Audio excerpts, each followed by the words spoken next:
നമസ്കാരം. സാംസ്കാരികത്തിലേക്ക് സ്വാഗതം.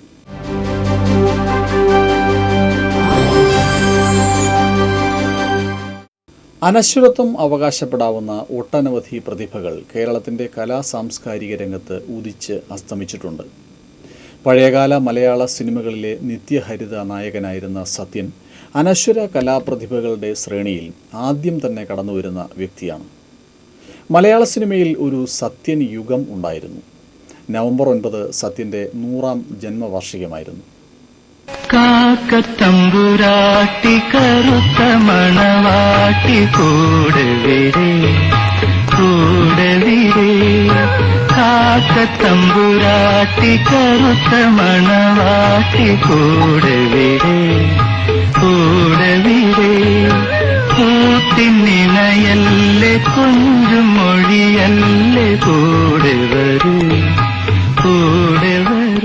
പഴയകാല മലയാള സിനിമാ ചരിത്രത്തെ 3 വ്യത്യസ്ത ഘട്ടങ്ങളായി വേർതിരിക്കാം. മലയാളം കണ്ട 3 ജനപ്രിയ നടന്മാരുടെ അഭിനയ ചാരുതയാണ് ഈ 3 കാലഘട്ടങ്ങളെയും ചരിത്രത്തിൽ അടയാളപ്പെടുത്തുന്നത്.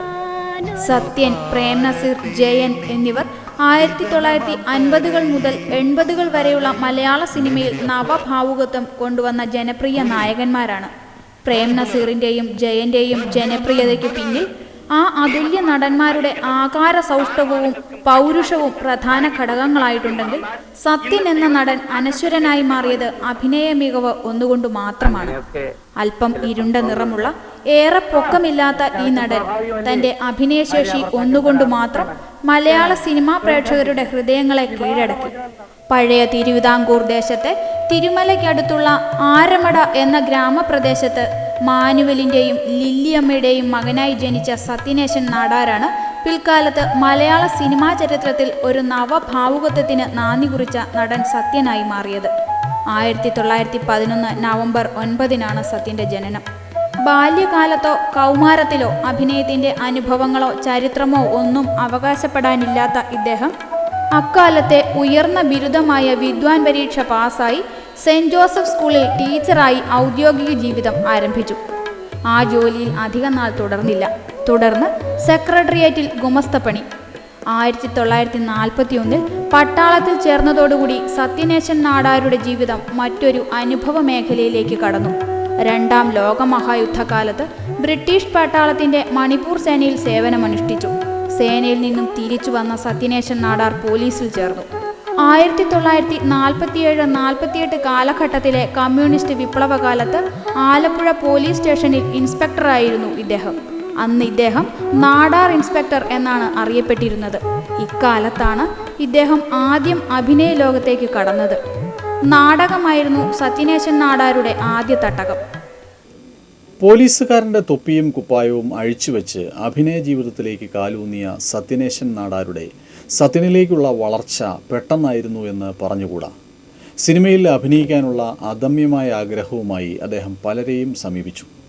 ഇദ്ദേഹത്തിൻ്റെ പൊക്കക്കുറവും അല്പം ഇരുണ്ട നിറവും നിർമ്മാതാക്കളിലും സംവിധായകരിലും താല്പര്യമുണർത്തുന്നതായിരുന്നില്ല. അതുകൊണ്ട് തന്നെ സിനിമയിലേക്കുള്ള വാതായനം സത്യനേശൻ നാടാരുടെ മുന്നിൽ അടഞ്ഞു തന്നെ കിടന്നു. ഞാനിത് ഭഗവതി ആരെന്തപവാദം പറഞ്ഞത് മതം അവർ പണ്ടും ശാസ്ത്രജ്ഞനെ കല്ലെറിഞ്ഞിട്ടുണ്ട്. പക്ഷെ ഞാനവരെ ഭയപ്പെടുന്നില്ല. അഭിനയിക്കാനുള്ള അദമ്യമായ അഭിവാഞ്ചയുമായി ഏറെ സംവിധായകരെയും നിർമ്മാതാക്കളെയും സമീപിച്ച സത്യനേശൻ നാടാർക്ക് തുണയായത് സെബാസ്റ്റ്യൻ കുഞ്ഞുകുഞ്ഞു ഭാഗവതരാണ്. 1951 ത്യാഗസീമ എന്ന സിനിമയിൽ സത്യനേശൻ നാടാർക്ക് ഒരു റോൾ ലഭിച്ചു. എങ്കിലും ആ പടം പൊളിഞ്ഞു. എന്നാൽ 1952 ആത്മസഖി എന്ന സിനിമയിലൂടെ സത്യൻ എന്ന അതുല്യ നടന്റെ പിറവി മലയാള സിനിമാ ലോകം അതിശയത്തോടെ നോക്കിക്കണ്ടു. പിന്നീട് സത്യനിലെ നടന് തിരിഞ്ഞു നോക്കേണ്ടി വന്നിട്ടേയില്ല. എന്റെ മോൻ പഠിച്ചു മിടുക്കനാണ്.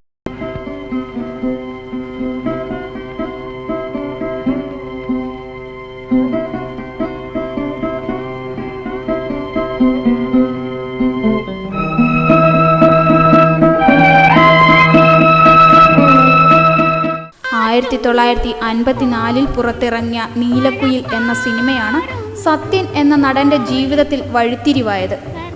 അതുവരെ അന്യഭാഷാ സിനിമകളെ അനുകരിക്കുകയോ പകർത്തുകയോ ചെയ്യുകയായിരുന്നു മലയാള സിനിമാ ലോകം.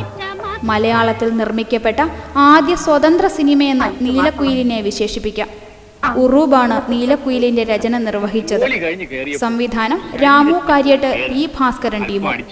പി ഭാസ്കരന്റെ രചനയ്ക്ക് കെ രാഘവൻ സംഗീതം നൽകിയ നീലക്കുയിലിലെ ഗാനങ്ങൾ വൻ ഹിറ്റുകളായി മാറി. കേന്ദ്ര സർക്കാരിന്റെ രജതകമലം നീലക്കുയിലിനെ തേടി വന്നതോടെ സത്യൻ എന്ന നടൻ അന്യഭാഷകളിലും അറിയപ്പെട്ടു തുടങ്ങി. ഒപ്പം നീലക്കുയിലിലെ നായികയായിരുന്ന മിസ് കുമാരിയും. മലയാളികളുടെ നായക സങ്കല്പത്തിന് ഒത്തിണങ്ങിയ നിരവധി കഥാപാത്രങ്ങൾക്ക് സത്യൻ ജീവൻ നൽകി.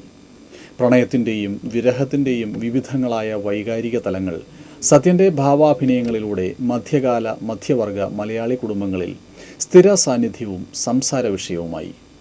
മലയാളിയുടെ ചലച്ചിത്രാഭിരുചികളെ തിരുത്തിയെഴുതിയത് സത്യനാണ്. ചലച്ചിത്രാഭിനയ രംഗത്ത് നവോത്ഥാനത്തിൻ്റെ വിത്തുപാകിയ അതുല്യ പ്രതിഭയെന്ന നിലയിലും സാംസ്കാരിക കേരളം സത്യനെ സ്മരിക്കുന്നു. വണ്ടിക്കാരാ വണ്ടിക്കാരാ വഴിവിളക്ക് തെളിഞ്ഞു, സ്വപ്നം കണ്ടു നടക്കും നീയൊരു സ്വാഗതഗാനം കേട്ടു, നാളെ നാളെ നാളെ. നൂറുകണക്കിന് കഥാപാത്രങ്ങൾക്ക് സത്യൻ ജീവൻ നൽകി. മിക്കവയും നായക കഥാപാത്രങ്ങൾ. പ്രേക്ഷക ഹൃദയങ്ങളിൽ അനശ്വര പ്രതിഷ്ഠ നേടിയ നിരവധി കഥാപാത്രങ്ങൾ സത്യനിലെ അതുല്യ പ്രതിഭയുടെ തെളിവുകളായി അഭ്രപാളികളിൽ ഇന്നും അടയാളപ്പെട്ടു കിടക്കുന്നു. സത്യൻ സിനിമകളുടെ ആരാധകരും പ്രേക്ഷകരുമായുള്ള പഴയ തലമുറയിൽപ്പെട്ട ധാരാളം ആളുകൾ ഇന്നും ജീവിച്ചിരിക്കുന്നുണ്ട്. മലയാളിയുടെ ഗൃഹാതുരതകളിൽ ഇന്നും ഹരിതനായക പദവി സത്യന് തന്നെയാണ്. ഗ്രാമീണതയുടെ നൈർമല്യവും സൽഗുണ സമ്പന്നതയും ഒത്തിണങ്ങിയവയാണ് സത്യൻ്റെ നായക കഥാപാത്രങ്ങളിലേറെയും. പുതുതലമുറയും സത്യ സംഭാവനകളെ ഏറെ വിലമതിക്കുന്നുണ്ട്. പഴയകാല സിനിമാ നടന്മാരിൽ ഏറ്റവും കൂടുതൽ അനുകരിക്കപ്പെടുന്നതും സത്യനാണ്. സത്യൻ്റെ മാനറിസങ്ങൾ പുതുതലമുറയിലെ മിമിക്രി കലാകാരന്മാർക്ക് ഇഷ്ടവിഷയമാണ്. KS സേതുമാധവൻ്റെയും A വിൻസെൻറ്റിൻ്റെയും സംവിധാനത്തിന് കീഴിലാണ് സത്യൻ്റെ അഭിനയ പ്രതിഭ അതിൻ്റെ ഏറ്റവും പൂർണ്ണതയിൽ എത്തിപ്പെട്ടത്. ഓടയിൽ നിന്നിലെ പപ്പു, ദാഹത്തിലെ ജയരാജൻ, യക്ഷിയിലെ പ്രൊഫസർ സർ ശ്രീനി തുടങ്ങിയവ സത്യൻ്റെ ഏറ്റവും മികച്ച കഥാപാത്രങ്ങളായി കരുതപ്പെടുന്നു. ശാരദയും ഷീലയുമാണ് സത്യനോടൊപ്പം ഏറ്റവും കൂടുതൽ സിനിമകളിൽ ജോഡിയായി അഭിനയം പങ്കുവച്ച നായികമാർ. ചെമ്മീനിലെ പളനി സത്യൻ്റെ അഭിനയ ജീവിതത്തിലെ മാസ്റ്റർ പീസായി അറിയപ്പെടുന്നു. സ്നേഹസീമ, നായര് പിടിച്ച പുലിവാൽ, മുടിയനായ പുത്രൻ, ഭാര്യ ശകുന്തള, കായംകുളം കൊച്ചുണ്ണി, കരകാണാക്കടൽ, അടിമകൾ, അശ്വമേധം, കൂട്ടുകുടുംബം, വാഴ്വേ മായം, ശരശയ്യ, ഒരു പെണ്ണിൻ്റെ കഥ, അനുഭവങ്ങൾ പാളിച്ചകൾ, പാലാട്ടുകോമൻ, പുതിയ ആകാശം പുതിയ ഭൂമി, തച്ചോളി ഒതേനൻ, കാട്ടുകുരങ്ങ്, ദത്തുപുത്രൻ. സത്യൻ എന്ന ജനപ്രിയ നടന്റെ നിത്യസ്മാരകങ്ങളായി നിലകൊള്ളുന്ന എത്രയോ സിനിമകൾ. അമ്മേ, നിങ്ങൾ പേടിക്കണ കായങ്ങളും കൊച്ചുണ്ണി ഈ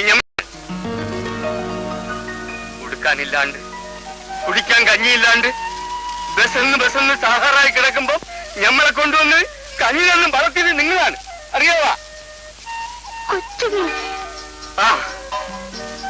ഞാൻ വളർത്തിയ കൊച്ചുണ്ണി, അമ്മേന്റെ കൊച്ചുണ്ണി. ആ കൊച്ചുണ്ണിയാണ് നമ്മള്. 1971 ജൂൺ 15-ാം തീയതി യവനികയ്ക്കു പിന്നിൽ മറയുമ്പോൾ 59 വയസ്സായിരുന്നു സത്യന്. ചെന്നൈയിൽ വെച്ചായിരുന്നു അന്ത്യം. എണ്ണപ്പെട്ട 150ഓളം ചലച്ചിത്ര കാവ്യങ്ങളിലൂടെ മലയാളികളുടെ പ്രണയാതുരങ്ങളായ ഹൃദയങ്ങളെ കീഴടക്കിയ ആ നായക നടന്റെ അന്ത്യം അകാലത്തിലുള്ളതും ആകസ്മികവുമായിരുന്നു. സത്യൻ എന്ന അതുല്യ പ്രതിഭയുടെ ദീപ്ത സ്മരണകൾ നിലനിർത്തുന്നതിനായി എല്ലാ വർഷവും ദേശീയ തലത്തിൽ വിവിധ മേഖലകളിൽ പ്രവർത്തിക്കുന്നവർക്കായി അവാർഡുകൾ ഏർപ്പെടുത്തിയിട്ടുണ്ട്. സത്യൻ ഫൗണ്ടേഷനാണ് ഇത് ഏർപ്പെടുത്തിയിട്ടുള്ളത്. കൂടാതെ കേരള സാംസ്കാരിക വേദി നൽകുന്ന സത്യൻ പുരസ്കാരവും Sathyan memorial arts and sports club നൽകുന്ന സത്യൻ മെമ്മോറിയൽ ഫിലിം അവാർഡും സത്യൻ്റെ ഓർമ്മകൾ പുതുതലമുറയ്ക്ക് പകർന്നു നൽകുന്നു. സത്യൻ എന്ന അതുല്യ പ്രതിഭയ്ക്ക് അർഹമായ അംഗീകാരമോ പരിഗണനയോ സാംസ്കാരിക കേരളം നൽകുന്നുണ്ടോ എന്ന ചോദ്യം പ്രസക്തമാണ്. സത്യനെ പോലൊരു നടൻ്റെ ചലച്ചിത്ര സംഭാവനകളെക്കുറിച്ച് മനസ്സിലാക്കുന്നതിനും പഠിക്കുന്നതിനുമുള്ള അവസരങ്ങൾ പുതുതലമുറയ്ക്ക് ലഭിക്കേണ്ടതാണ്. സാംസ്കാരിക വകുപ്പോ ചലച്ചിത്ര അക്കാദമിയോ ഈ ദിശയിലുള്ള എന്തെങ്കിലും പ്രവർത്തനങ്ങൾ ചെയ്തില്ലെങ്കിൽ അത് മൺമറഞ്ഞ ആ മഹാനടൻ്റെ സ്മരണയോടുള്ള അനാദരവായിരിക്കുമെന്ന കാര്യത്തിൽ സംശയമില്ല.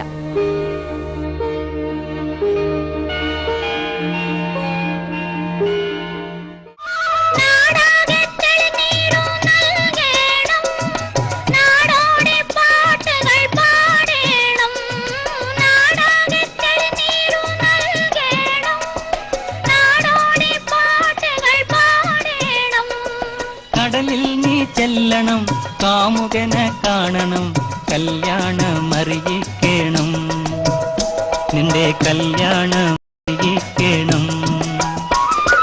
കടലിൽ നീ ചെല്ലണം, കാമുകനെ കാണണം, കല്യാണമറിയിക്കണം, നിന്റെ കല്യാണമറിയിക്കണം.